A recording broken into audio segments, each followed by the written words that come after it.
Hello everyone, welcome back to another episode of Francis Entertainment Center. Next stories are Prehibernation Week and Life of Crime. Enjoy the video. At Sandy's tree dome, Sandy's raking her tree's autumn leaves into a pile that forms the shape of Texas. SpongeBob is also raking leaves, but his tiny rake does minimal work. Sandy tells SpongeBob to do something else while she continues her own chores at a brisk pace. SpongeBob doesn't understand why Sandy is hurrying, so she reminds him that she starts hibernating the following week. With 168 hours left, Sandy has many activities she's desperate to do. SpongeBob promises to commit all the time that he doesn't work to do Sandy's activities, an offer she enthusiastically takes him up on. Their activities include sandboarding, knocking each other off the top of the sea needle with a few drill sticks, extreme jacks, and find the hay in the needle stack. These provide to be extremely dangerous, and SpongeBob finds much less hardy than Sandy, injures himself, and avoids death several times. Not wanting to do any more dangerous activities with Sandy, he goes hiding under Patrick Starr's house to escape from her, and Sandy, panicking for her safety, forces everyone in Bikini Bottom to form a search party for SpongeBob. Sandy has them search in dangerous places such as sulfur fields, a leech farm, and a poison sea urchin cove. After days of searching with no success, they'll want a break, but she does not relent. They ask for time to take care of their children, but Sandy merely suggests to have the children crawl into places that adults cannot reach. With the descent growling, Sandy angrily demands that no one leaves until they find SpongeBob. The townspeople try in vain to fool Sandy with objects in SpongeBob's shapes and color like a cereal box and a banana. One fish points to SpongeBob supposedly up in the sky, but as Sandy looks up and turns back in confusion, she finds that everyone is gone, taking their chance to also hide under Patrick's rock. Still frantic, Sandy starts literally destroying the city in her search for SpongeBob. The townspeople express how safe they feel under the rock, as does SpongeBob, whom they unceremoniously throw out for Sandy to find. Hearing this, Sandy rushes to SpongeBob as he desperately tries to hide again, to no avail. Sandy joyfully pulls SpongeBob for a hug, before tugging him along to go, a Tom smashing, but he pleads for her to wait and listen to him. SpongeBob finally explains to her that he can no longer play the dangerous game she wants to play and begs for her to remain his friend. However, he realizes that Sandy has already fallen sound asleep. The relieved and exhausted SpongeBob falls asleep as well.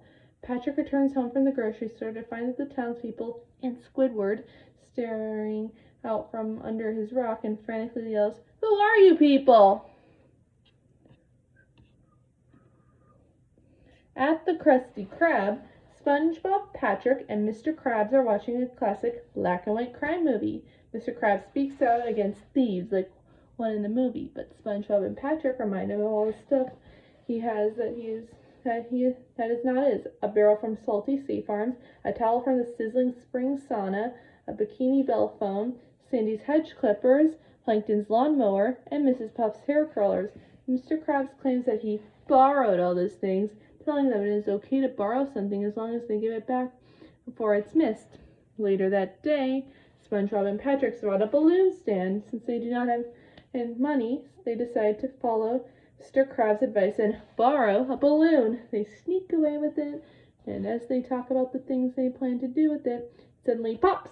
Realizing that they can no longer return the balloon, they concede to each other that they stole it. When they panic and bump into the owner of the balloon stand, they run away before he reveals that it was National Free Balloon Day. They decide to leave Bikini Bottom under the belief that they are wanted criminals, not realizing they never committed any crime. That night, they camp in the middle of nowhere and lament that they will never see any of their friends or do any of the fun things they used to do again, causing Patrick and SpongeBob to be sad and miss their old lives. However, as they look at the positives, such as not having to live by society's standards and not having to return anything they borrow, they convince themselves that their lives as fugitives can be enjoyable.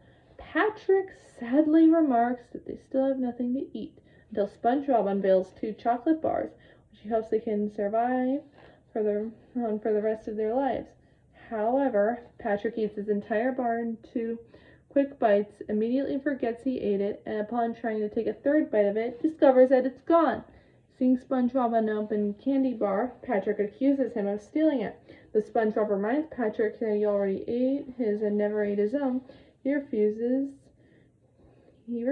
to believe him. SpongeBob offers half of his chocolate bar. Patrick says he does not want it unless SpongeBob admits that he took it.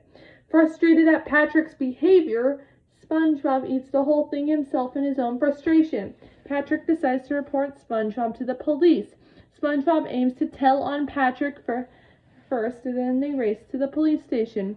Once there, they both confess their original crime together, and 2 officers at the station realize that SpongeBob and Patrick are under a serious misunderstanding and place them in a jail cell. However, the 2 criminals are immediately released, being informed that they stole the balloon on National Free Balloon Day, much to the officers' amusement.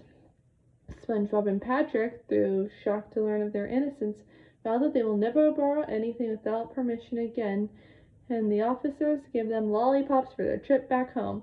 Once again, Patrick eats his immediately and accuses SpongeBob and the officers of stealing it. They all laugh together until Patrick says he means it.